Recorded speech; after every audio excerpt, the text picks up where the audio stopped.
So Honorable Speaker, I beg Chairman Finance, please proceed. So Honorable Speaker, I beg to rise to move this House that approves the nomination of Mr. Pius Angasa as a member of the directors of the Central Bank of Kenya. Before I move, Honorable Speaker, I want to congratulate our leaders for being so organized and being very orderly and making sure that our business is taken into consideration in this particular gathering. So pursuant to Article 231 of the Constitution, Section 10 of the CBK Act, and Public Appointments Parliamentary Approval Act, that this nominee was forwarded to the Parliamentary Committee on Financial Planning by His Excellency the President. The Department Committee on Finance and Planning and that of National Assembly and the Standing Committee on the Finance and Budget of the Senate conducted a joint vetting exercise. Honorable Chair, the CBK Board is established under the Section 10 of Cap 491 and is responsible for the following. 1. Determining the policy of the bank, excluding monetary policy formulation. 2. Setting the bank's objectives and overseeing its financial management and strategic direction. 3. Reviewing performance and ensuring the bank meets its mandate. 4. Monitoring the governance performance. 5. Ensuring policy statements align with the CBK's objectives. And lastly, maintaining oversight on the use of CBK's resources. Honorable Chair, the following are our findings on the nominee. The committee assessed the nominee against criteria including academic qualifications, professional experience, leadership and integrity, financial probity, political neutrality, and conflict of interest. We, however, sought clearance reports from EACC, KRA, DCI, HELB, ORPP, and other statutory requirements. We have also established the following, Honorable Chair, that the nominee holds a master's degree in business administration from the University of Nairobi. The nominee also holds a bachelor's degree in technology, specifically on industrial processing from Moi University. The nominee also holds a higher diploma in business and French from Alliance Française, and also holds a diploma in French language from Alliance Française. On the nominee's professional experience, we're able to establish that Mr. Angasa has 25 years of experience in senior leadership and technical roles across the communications and development sectors, which includes he served as a country manager for Nokia, Kenya. And he had the following key responsibilities, which includes leading national operations, implementing national strategy, and representing the connection with the government, regulators, and strategic partners. The nominee also was a regional account manager at Nokia, which gave him a role of overseeing accounts in Kenya, Madagascar, Congo, Brazilian, with a budget portfolio exceeding 45 million euros annually. He was therefore in charge of the PL responsibility, contractual compliance, and cross-border operations. This nominee, Honorable Speaker, had also managerial roles at Alcatel, Luzet, which meant managing sales cycles, capex-intensive projects, procurement processes, and multi-country client operations. The nominee portfolio includes high-value project oversight, strategic financial management, risk mitigation, which meant through contraction and regulatory compliance and governance engagement at ministerial level. These skills, Honorable Speaker, are very relevant to the composition he is nominated for as that of the member of the board of the CBK. Honorable Speaker, Ms. Angasia's background offers oversight strengths which are critical to CBK's mission, which include the following: financial oversight, governance and compliance, strategic stakeholders, technology insight, and global perspective. Honorable Speaker, the central bank has in recent months demonstrated critical essentials that have led to issues that put central bank as one of the most critical institutions in our country. But not just that, I would like to highlight two critical areas that CBK has influenced the economy of our country. Honorable Speaker, under the leadership of three great people, One of them is the governor of the state of Kenya, the one Dr. Kamau Thuge, and two deputy governors. So Dr. Thuge is deputized by two people, one of them being Dr. Susan, and another one being Mr. Derad Nyaosi. These three leaders in the Central Bank of Kenya, coupled with the support of the Board of Governors, have ensured three things. Honorable Speaker, for a very long time, the exchange of this country was a subject of national conversation.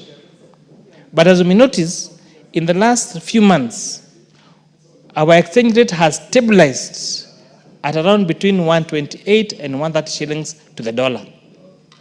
This is a very substantial improvement in our exchange rate, comparing that around 2022, our exchange rate was around 160 shillings to the dollar.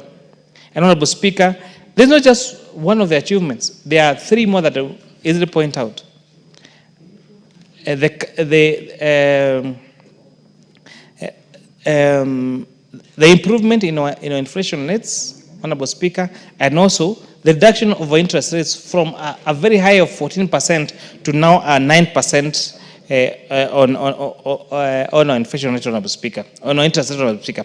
So this interest rate reduction, the stabilization of our shilling, is not just by accident. It's by the actual decisions taken through the leadership of Dr. Thuge, the Board of Governors, and the two deputy governors. And I'm hoping that this nominee, who brings now technical advice and technical experience that he has generated from Nokia and all these other technology companies, Honorable Speaker, that now puts into conclusion that now we have a full skill set that's needed in our economic development of our country. With the best of the economists in our country, in the name of our CBK governor, the best of the brains in strategic management in the name of our two deputy governors, Honorable Speaker, and now this additional skill in terms of technical knowledge, in terms of this new nominee for the CBK, it therefore proves, Honorable Speaker, that we have all the experts needed to drive our country to the next level, Honorable Speaker.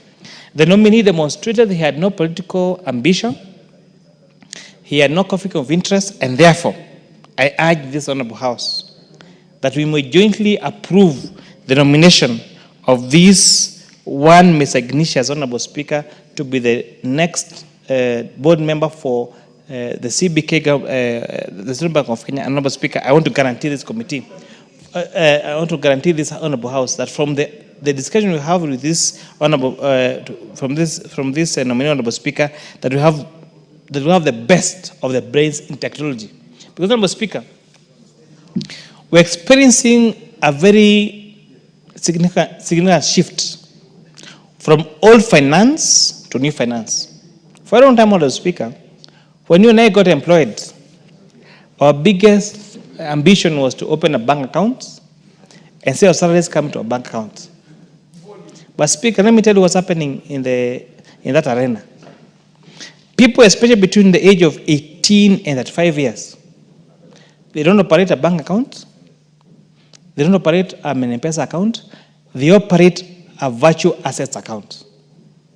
And therefore, we need to start having people in position of influence who are moving from what we call old finance. And old finance is the banking sector, the M-Pesa, the Airtel money, and all those other sectors, to new finance, which is virtual assets. Honorable Speaker, when Bitcoin came to this country, it seemed like a passing cloud. One Bitcoin was trading at around 1,000 shillings. Today, Honorable Speaker, one Bitcoin is trading at in the excess of 15 million shillings. One Bitcoin. And let me tell you what these people have done. They don't just find a way of trading those Bitcoins. There's now a new technology where you are able to have that Bitcoin and not access it in the digital platform, but even have a physical key in terms of the old finance, in terms of a key that's like a flash disk. So you're able to buy your Bitcoin, because the Bitcoins that are circulated globally, Honorable Speaker, And let me just take 1 minute to explain this. So the Bitcoins have been operated globally were a specific number. And so you cannot increase the number of Bitcoins in circulation. So what did those people do?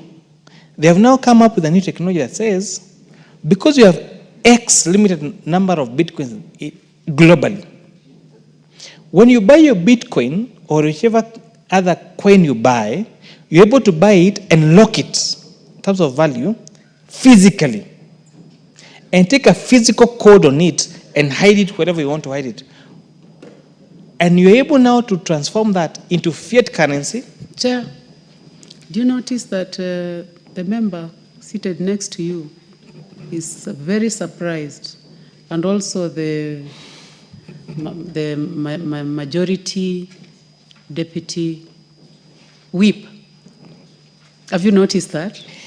I did notice, and it is also because as you move this motion, I think it is important to bear in mind that this is something that needs to be picked up another day, yes, so that it can be shared in the House beyond moving this motion. And Honorable Speaker, it's for that reason. So I would encourage you to continue, just to tell you that most people are hearing these things for the first time in this House. You may proceed. And I really thank you for your indulgence, Honorable Speaker, because this is a new era that we're getting into. Honorable Speaker, if you remember, the starting of M-Pesa era, if you told a typical parent or a typical villager that it will send money virtually, and that money that was displayed on their phones was what now we call fiat currency. Fiat currency is physical currency. That, Honorable Speaker, if I send you 10,000, you are sure that that 10,000 is as good as the 10,000 in your wallet. We have now moved from that to accepting that the 10,000 in M-Pesa or Airtel money is physical money. Now, I'm also informing you now that you moved from that step further. So I'm calling not, that's what we call fiat currency. Fiat currency is physical money.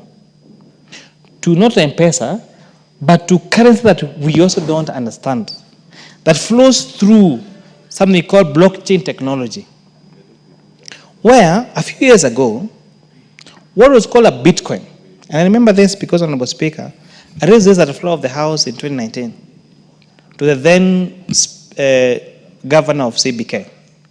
And the CBK governor then said, this was a passing cloud. It's passing cloud and it will pass away. Only for us to realize that a Bitcoin then, that was being traded at around 1,000 shillings per Bitcoin, is now going for 15 million shillings for the same Bitcoin. I'm informing honorable members in this House that people between the age of 18 and 35 are nowadays not engaging in, they probably don't have a bank account, they don't have an M-Pesa account, they don't have an Airtel money account, but they operate through these virtual assets. Whether it is Bitcoins or Ethereum or all these other coins, Honorable Speaker. And it's a whole new technology. The same way a few years ago, it was incomprehensible to understand M-Pesa. The same way now we have a new way of people exchanging as a medium of exchange, a currency that we still don't understand. Honorable Speaker was saying, one of the best interventions that have been is now making it that merging between the old finance and new finance. And what this means is that the money that will be exchanged on Bitcoins now, you're able to get that key code and store it as a store of value and exchange it in the future. Honorable Speaker, it is still a technology that has not been understood. And even when I move this, Honorable Speaker, I barely understand it. But I can tell you, Honorable Speaker, when you started this, I bought a few coins virtually, only for the value to grow tenfolds in 3-4 weeks. Honorable Speaker, I'm saying it's something that we may not all understand, but that is the future of finance. And I'm very happy that today we are also presenting to the Committee of the Whole House tomorrow the second reading of the Virtual Assets Providers Bill that is going to make Kenya probably the third or fourth or fifth country in Africa to provide legal framework for exchange in this virtual assets, Honorable Speaker. Honorable Speaker, the issue that we're talking about, like securitization, is something that is very new to the market. Because the closest we know about securitization has been in Capital Market Authority, where you sell shares. Honorable Speaker, what I'm telling you is, we might have a mineral in your county, Makwiny County. And we're saying, we can have Kenyans own a percentage of those minerals in your county. That is what we're calling securitization. And not just securitization in the name that we know it in National Treasury. And that's why now there's a new term in this new finance called tokenization. And we're saying, you can own a percentage of the mineral deposits in Makwiny without having to invest in the technology of now digging into those minerals. And when now those minerals are sold, you'll own a token. If they will finance, it will be a share of a company. So the same way that you own a share of Safaricom, now we're talking about KPC. You own a share of KPC. You own a share of Kenya Breweries. You know, whichever company that you think, you can now own a token of minerals that are being deposited in our mineral deposits in this country, Honorable Speaker. And this is the technology. And I'm hoping, Honorable Speaker, that our new nominee, and that's why, in understanding from the discussion we had in the National Treasury, he was headhunted as a person of technology to deal with technology in our CBK to make sure that you're not left behind. It's a matter of technology. Honorable Speaker, my chair for ICT, Honorable KJ, will tell you that the world is moving. And the world has moved. It is not even moving. The world has moved. If you thought M-Pesa was a global intervention, if you thought Visa was a global intervention, then you need to read about Bitcoins and crypto technology and Ethereum and all those technologies around virtual assets. And we're hoping, Honorable Speaker, that Kenya shall become a country that is going to be the issue of the first stablecoins, where tokenization will be based on a local currency, where we'll be able to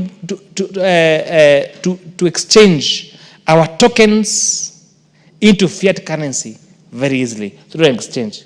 And Mr. Speaker, we are providing two systems.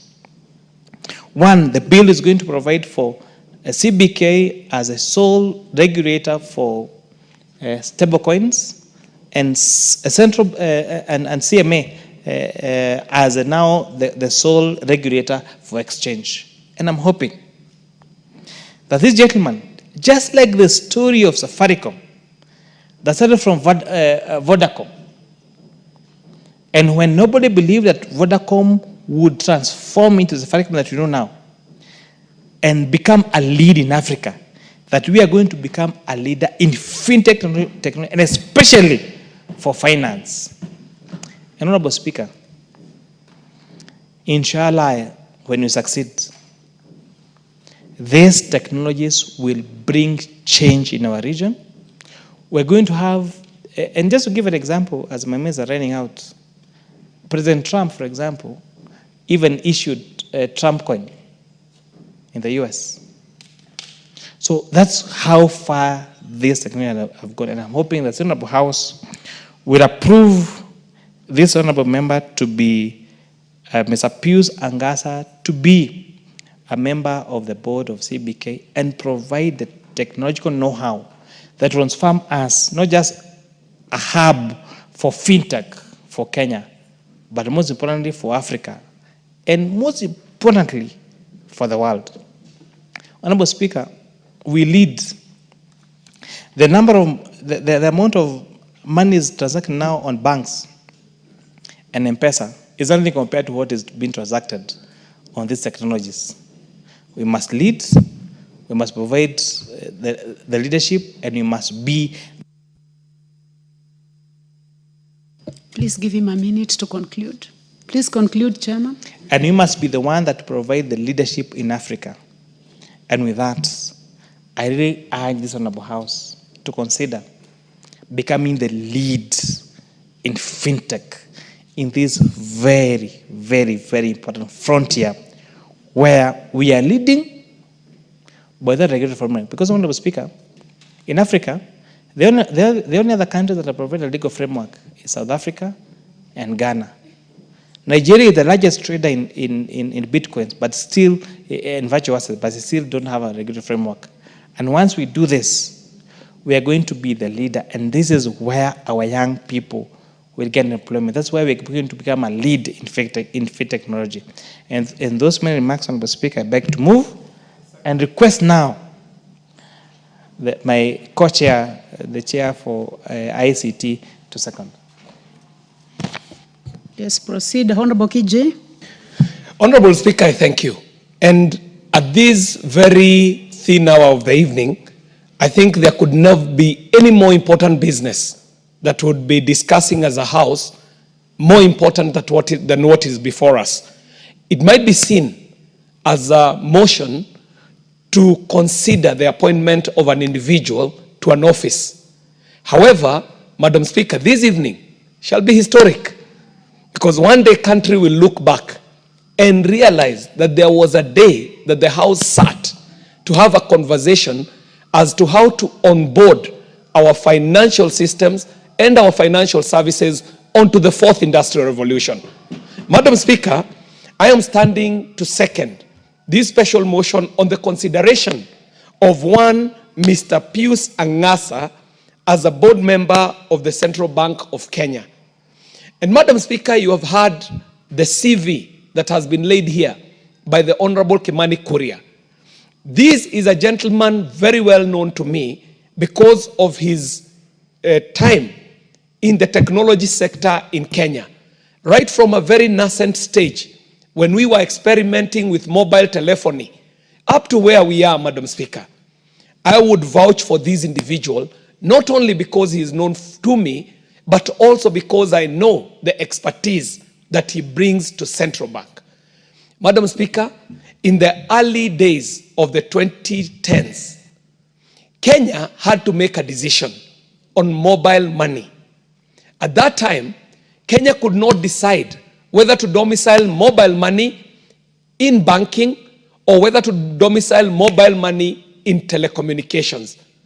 What Kenya did, which is exactly what we are doing even with virtual assets, is a wait-and-see game that was extremely very well balanced to allow for innovation first to prove itself, and then legislation catches up with innovation, and Kenya has been able to do this with emerging technologies where legislation does not rush to stifle innovation.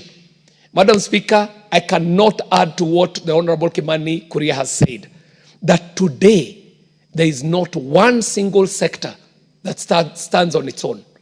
If you're talking about education, today you will not be able to talk about education without education technology, edutech. If you're going to go into finance, you have to talk about business technology, financial technology, fintech. If you're going into agriculture, you'll have to talk about agri-tech, and so on and so forth, Madam Speaker. In this new world, where we are talking about the drive towards a world that is data-driven, the Honorable Kimani Kuria made a perfect example of the County Kitui. We do not know what assets are under the